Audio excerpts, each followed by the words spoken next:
लप्सी तप्सी की कथा। ये कहानी कार्तिक मास में सुनी और कही जाती है। माना जाता है कि लापसी टापसी की कथा को हर व्रत और कथा के बाद सुनी जाती है, क्योंकि ऐसा करने से ही हमें तपस्या का असली फल मिलता है। एक समय की बात है, एक छोटे से गांव में दो दोस्त रहते थे जिनका नाम लापसी और तापसी था। तपसी हमेशा भगवान की श्रद्धा में लीन रहता था और लप्सी सवा शेर की लापसी बनाकर भगवान को भोग चढ़ाता था। एक दिन दोनों इस बात के लिए बहस करने लगते हैं कि दोनों में से कौन बड़ा है। तपसी बोलता है, मैं रोज भगवान की पूजा करता हूँ इसलिए मैं बड़ा हूँ। उधर लप्सी कहता है कि मैं रोज भगवान को भोग लगाता हूँ इसलिए मैं बड़ा हूँ। उसी वक्त नारद जी वहाँ से गुजर रहे थे।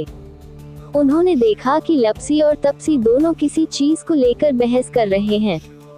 उन्होंने उन दोनों से पूछा कि तुम दोनों क्यों लड़ रहे हो। उन दोनों ने अपने अपने बड़े होने का कारण बताया। फिर नारद जी बोले कि इस बात का फैसला मैं कर सकता हूँ कि कौन बड़ा है। अगले दिन वह दोनों नहा धोकर अपने अपने काम में लग गए।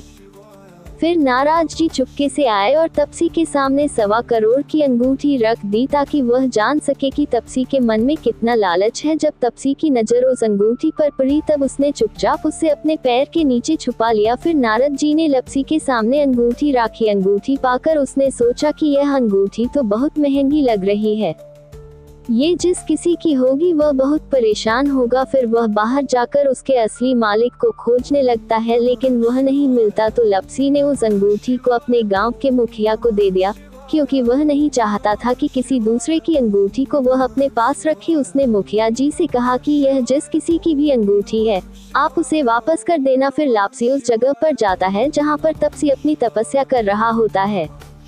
फिर वहाँ पर नारद जी प्रकट होते हैं। जब नारद जी उन दोनों के पास आते हैं फिर वो दोनों उनसे पूछने लगे कि हम दोनों में से कौन बड़ा। नारद जी ने कहा कि तुम दोनों में से लापसी सबसे बड़ा है। तापसी ने इस चीज का कारण पूछा। तब उन्होंने तपसी से खड़े होने को कहा। जब वह खड़ा हुआ तब उसकी अंगूठी दिख गई जो उसने अपने नीचे छुपाई होती है। उसकी चोरी पकड़ी जाती है। तब नारद जी ने तपसी से कहा, तुम इतनी तपस्या करते हो फिर भी तुम्हारा मन साफ नहीं है और इसलिए तुम्हें कोई फल नहीं मिलता है। नारद जी ने तपसी से कहा, सच्चा भक्त होना यह नहीं होता कि हम दिन भर तपस्या में रहे, बल्कि हमारा मन सच्चा भी होना चाहिए, तभी हम एक सच्चे भक्त कहलाएंगे। तपसी अपने किए पर शर्मिंदा हो गया और उसको समझ में आ गया कि उसने कितनी बड़ी गलती की है। उसने नारद जी के सामने हाथ जोड़कर पूछा कि मुझे अपनी तपस्या का फल कैसे मिलेगा और मेरा पाप कैसे उतरेगा। तब नारद जी बोले कि जब कार्तिक मास में स्त्रियां कार्तिक नहाएंगी तब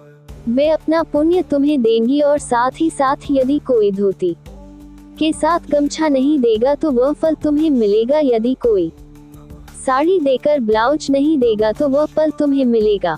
यदि कोई अंगना लिपकर देहली नहीं लिपेगा तो वह फल तुम्हें मिलेगा। यदि कोई सीधा देखकर दक्षिणा नहीं देगा तो वह फल तुम्हें मिलेगा। यदि कोई ब्राह्मण जिमाकर दक्षिणा नहीं देगा तो वह फल तुम्हें मिलेगा। यदि कोई जूता देकर तेल नहीं देगा तो वह फल तुम्हें मिलेगा। यदि कोई सारी कहानियाँ सुने लेकिन तुम्हारी कहानी नहीं सुने तो वह फल तुम्हें मिलेगा। फिर उसी दिन से हर व्रत और कथा के बाद तपसी और लप्सी की कहानी कही और सुनी जाती है। सच्ची भक्ति केवल भगवान की तपस्या करने से नहीं होती है, बल्कि मन और इरादों की पवित्रता से होती है। लप्सी और तपसी की कहानी हमें सिखाती है कि इंसान चाहे कितनी भी भगवान की पूजा या तपस्या कर ले, लेकिन उसका फल तभी मिलेगा जब वह मन का सच्चा होगा। जहाँ तपसी अपनी पूजा अर्चना के कारण पवित्र दिखाई दिया लेकिन से वही लालची निकला, वही दूसरी ओर लप्सी के विनम्र और ईमानदार कार्यों ने उसके भगवान के प्रति सच्ची भक्ति को दिखाया।